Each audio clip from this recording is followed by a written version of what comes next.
But again, I felt the Spirit, saying like he's pressing on us gently to stay in this realm, to stay here, because he would love to just snatch all of us up right now with him.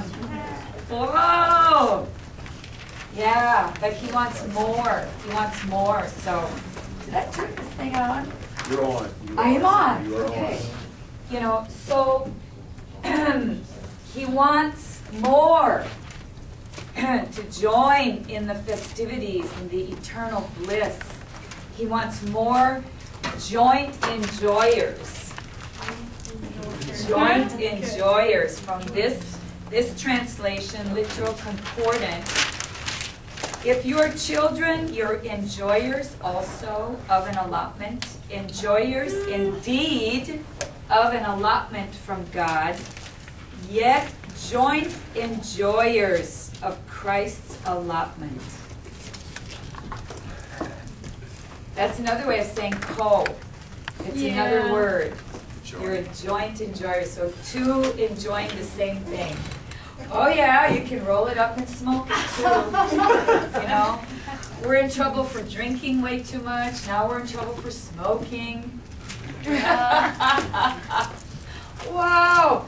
You just have to identify the substance. So, excuse me. I was kind of late today. I thought the class started later, so I rushed out of my house. And I could only grab a little handful, what was just there. That's all I grabbed. So I'm sorry. It's just kind of pathetic, right? So sorry. It's all in here. It is. There you go. It's all in here. And like last week, Georgian actually lost one of his Bibles. His favorite one. And then he lost another one. And I'm like, oh man, this is getting serious. They don't want to lose Bibles. But then it got to go to the point, what's in you? The Word has to dwell richly in you. We can have 1,000 Bibles and they can sit on shelves and we don't believe what's in them. But when you believe the Word, it literally goes in you. These are not just letters and, excuse me, our alphabet. They're something different. There's something added to them, the Spirit of the living God. And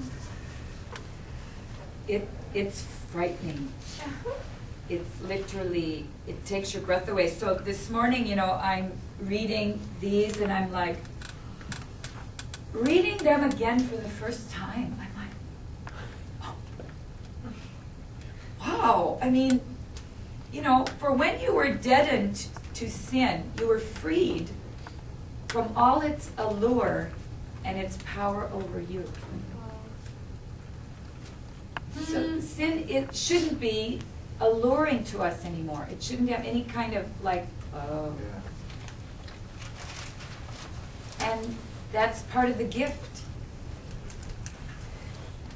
He did something. I want to continue on. I think in Romans 6 we got up to verse 6 in the book of Romans. I have a lot of translations here for those who are joining us by YouTube.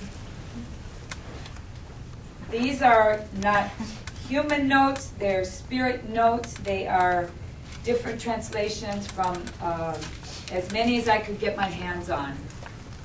And for the 6th verse in Romans, I believe I've compiled 37 in this notebook here, just for one verse. Romans 6, verse 6. And that's probably a third of what I actually have, the Bibles I actually have. So it's huge projects to just, because it's not just information, because when you read this stuff, it hits you, and there's power release and reactions, and it could take a half an hour to digest the truth, and then to try and put this together. So it's, the living substance. I want you to be free again today to let the living substance of the word hit you. You're free. You're free to respond. You're free to drink. You're free to laugh. You're free to whatever, cry. You're free to fall off your chair. You're free to go under the table. Whoa! You're free to just sit there and not do anything. That's okay too. Because it's about believing. It's about believing. Let's start at Romans 6, verse 7.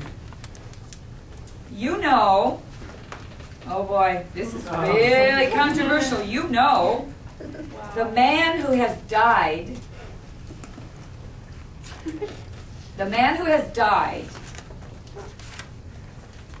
is incapable of sinning. Wow.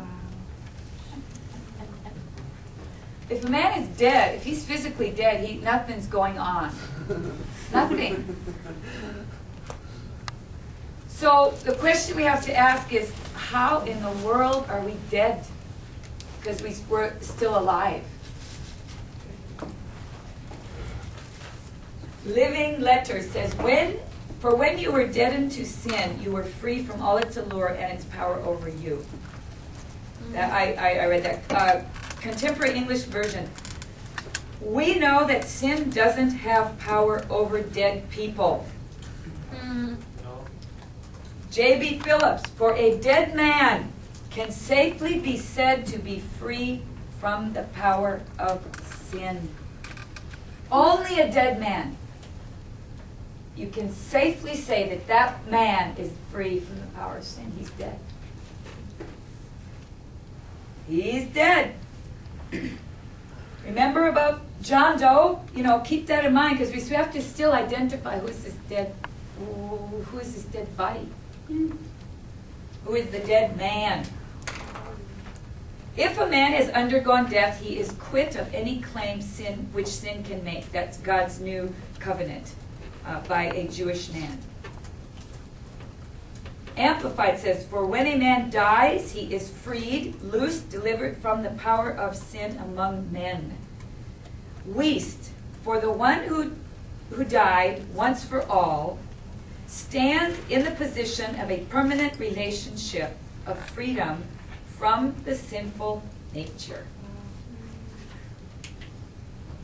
Romans 6, verse 7. Continuing on this page, we have 1, 2, 3, 4, 5, 6, 7, 8, 9, 10 on this page.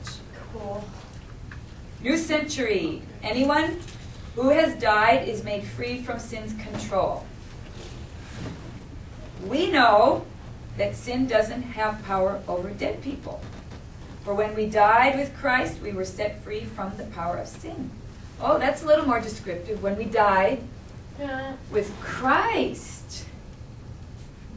So probably he's not talking about a physically dead body. Because you're not physically dead. Your body's still sitting here. For dead men can safely be said to be immune to the power of sin. That's J.B. Phillips. Are you immune to the power of sin? Whoa! Or do you feel like something else? I'm just reading. And it's kind of intriguing that he's putting a lot of these in the form of questions. Consequently, this is F.F. Bruce. Consequently, we are no longer in bondage to sin. Once a man has died, he is quit of the claims of sin upon him. That's good.